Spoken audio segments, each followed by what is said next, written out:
한미 미사일 지침 종료의 후속 조치로 국방과학연구소가 미사일 개발 부서를 독립시켜 미사일 신설화, 능동 중거리 이상 탄도 미사일 개발을 위한 본격적인 인지봉을 걸기 시작했습니다. 이번 정부에서 바로 미사일 지침을 2번 개정하는 과정에서 완화된 무게와 사거리의 성능을 가진 미사일 결과를 내놓고 있기 때문에 다음 결과들이 기대됩니다. 오늘은 국방과학연구소 조직 개편에 대한 내용과 망우 미사일 개발에 대한 방향, 그리고 이를 실현하는데 꼭 필요한 해외 미사일 시험장 통 가장 가능성 높은 3곳을 분석해보는 시간을 가져볼까 합니다. 해외 시험 본 동영상은 국방과학연구소의 조직 개편에 동영상임을 대한 발표 자료와 밝힙니다. 장에 대한 자료를 기반으로 만든 한국군 무기체계 개발의 산실로 평가받는 국방과학연구소 ADD가 미사일 연구원을 신설하는 등 조직을 세 축 체제로 개편했습니다. 전술핵급 괴물 미사일로 불리는 연무-4 개발 속도가 가속화되며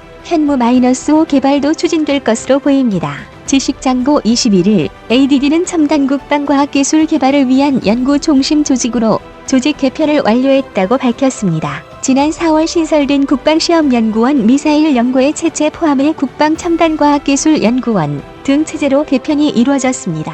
각 연구개발부서는 기술센터로 재편했습니다. 미사일연구원은 지난 5월 한미 정상회담에서 안국군 미사일 사거리 800km 제한을 해제한 이후 후속 조치에 집중할 것으로 보입니다. 문재인 대통령도 지난 7월 대전의 국방과학연구소를 찾아 새 탄도미사일 발사 생공을 사실상 공식화했습니다. 카메라 문재인 앞에서 대통령은 첨단 무기를 시찰한 뒤 보안 사항이기 때문에 말할 수는 없지만 세계 최고 수준 탄도미사일을 자유롭게 성공한 데 대해 축하드린다고 말했습니다. 탄도 종량을 갖춘 언급하지는 않았지만 전술핵급 괴물 미사일로 불리는 구체적으로 현무-4의 사거리, 현무-4를 800km 언급한 총량 것으로 보입니다. 추정되고 있습니다. 탄도 2톤으로 국방과학입구소 성화대는 지난 3월 충남 태안군에 있는 안흥시험장에서 청와대 국가안보실 제1차장이 참석한 가운데 현무-4 탄도미사일 첫 시험 발사를 했지만 실패했었습니다. 하지만 3개월간의 시험평가 곁에 개발은 마무리 단계에 접어든 것으로 알려졌습니다. 미사일을 ADD는 최근 비롯해 탄도 통량 함정에서 20일 규모의 발사하는 현무 함대짓 4-1 사거리 탄도미사일 연무 800km 이상 4-2 미사일을 ADD는 최근 비롯해 탄도 통량 함정에서 20일 규모의 발사하는 현무 함대짓 4-1 사거리 탄도미사일 연무 800km 이상 4-2 전술군은 현무-4가 올해 안에 미사일을 전투적합 판정을 받고 내년부터 압살된다.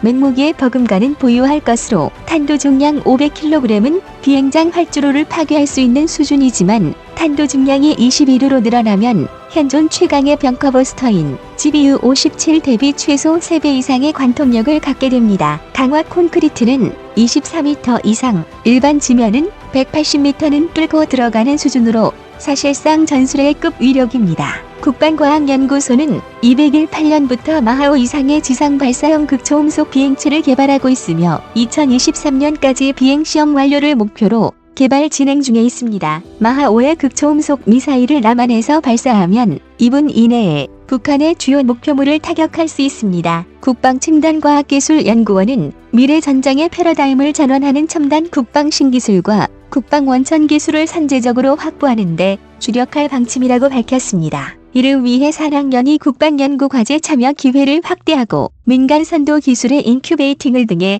성숙한 기술을 분야별 기술센터로 이관할 것이라고 국방과학연구소는 설명했습니다. 국방시험연구원은 개발된 무기체계를 시험하는 업무를 수행합니다. 이 밖에 국방과학연구소는 국방우주, 국방인공지능, 레이더, 전자전, 화학, 생물, 캠, 바이오, 에너지, 사이버 등 분야별 기술센터도 설립했습니다. 이 가운데 국방우주기술센터는 미사일 지침 해제와 동시에 국방우주력 발전에 대한 국민적인 기대감이 높아진 상황에서 신설된 조직으로 국방우주력 건설과 관련한 무기체계 개발에 집중할 것으로 관측되고 있습니다. 현재 저가용 영상 레이더 위성, 적외선 카메라, 위성 관제 및 수신 처리 체계 등을 개발하고 있습니다. ADD는 우주 분야 국방과학 기술을 한 단계 끌어올리는 동축 기관으로서 앞으로 위성과 발사체 분야에서 단기적인 성과를 위해 연구 역량을 집중할 계획이라고 전했습니다. 지침 종료로 인해 한미 미사일 그동안 있었던 따라 미사일 개발에 대한 제약이 사라짐에 모든 기술력을 동원하여 개발을 진행할 것이라 보입니다. 크게 세 가지 개발 방향으로 진행할 것이라 보입니다. 첫 번째는 현재 보유한 2톤 탄도 중량을 가지고 있는 현무를 1500에서 3000km 목 사거리로 늘려 중거리 탄도 미사일 개발 진행할 겁니다. 두 번째는 고체 연료를 활용한 우주발 사체 개발에 집중할 것이라 보입니다. 이를 등해 주변국의 눈치를 안 보고 ICBM 개발 능력을 확보할 것이라 보입니다. 극초음속 세 번째로는 미래전쟁의 게임 체인저로 불립니다. 미사일 개발에 집중할 것으로, 그런데 사거리 1500에서 3000km로 늘리면서 기술 개발 검증 과정에서 큰 걸림들이 발생합니다. 바로 발사 테스트와 다탄두 테스트입니다. 우리나라에서 해외 시험장을 활용했던 것은 최대 사거리 800km, 현무의 개발 시 최종 시험은 미국 화이트 샌드 시험장에서 진행했던 사례가 있습니다. 안용 시험장은 남쪽으로 아주 가늘고 길게 어렵게 공역을 확보할 수 있습니다. 현재 테스트가 진행 중인 안용 시험장 문제점은 크게 두 가지로 나뉠 수 있습니다. 첫 번째로는 미사일 사거리 테스트 문제입니다. 현재 개발된 2톤의 탄도 중량을 가진 현무 미사일 사거리가 800km 수준이어서 국내에서 발사 테스트가 가능한 최대치의 사거리였습니다. 최대각으로 안흥 시험장에서 발사하면 남쪽 이어도 해상에 떨어졌습니다. 두 번째로는 LSM 개발이나 탄도 미사일 개발 시 다목표 요격 시험 또는 다목표 투발 시험이 불가능하다는 것입니다. 아주 이유는 얇은 앞에서 설명했듯이 남쪽으로 공역만을 확보한 상태이기 때문에 다목표, 다탄도 미사일을 위한 넓은 공역이 확보 불가능합니다.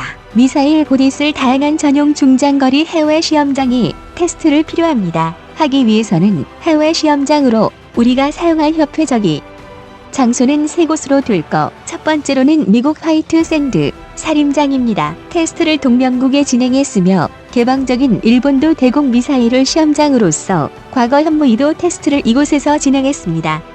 이곳에서 다만 미국의 모니터링이 다 된다는 단점이 있습니다. 두 번째로는 프랑스 낭트에 있는 시험장입니다. 세계 5위 안에 들어가는 시험장으로서 프랑스 혼자 쓰려고 곳입니다. 만든 게 아니라 나토 회원국이 공동으로 사용하기 위해 만든, 우리도 사용은 할 수 있지만 이곳도 미국의 감시를 뻗어날 수 있는 것은 아니고 공해상에서의 테스트는 일부 국제적인 문제가 될 수 있는 곳이라고 합니다. 세 번째로는 남아공에 있는 사험장입니다. 남아공은 자체적으로 무기 개발 테스트를 진행하는 곳이기 때문에 상당 수준의 시험장을 가지고 있습니다. 여기에 지형상 공역 확보에도 유리하다고 합니다. 미국과 같은 다른 나라들의 감시망도 위 두 곳보다 훨씬 자유롭기 때문에 기밀 유지에도 유리합니다. 모든 면에서 남아공에서는 우리나라가 현무이 테스트 때 사용 가능하다고 한다고 혼입니다. 볼 때 남아공 시험장이 가장 좋은 다일링 풍장거리 미사일 체계에 대한 되어가고 테스트를 있습니다.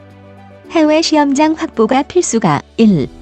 국방과학연구소가 미사일 연구 인동 미사일과 우주 발사체 관련 조직을 따로 분리하여 집중 개발 체제에 들어갔다. 2. 한미 동장거리 미사일 지침 종료와 국방과학연 구소의 조직 개편을 개발에 통해 미사일과 우주 발사체, 극초음속 미사일 우리나라는 전력 누구를 할 것이다. 3. 국산 미사일 테스트를 할 수 있는 전용 해외 미사일 시험장 확보가 필요하다.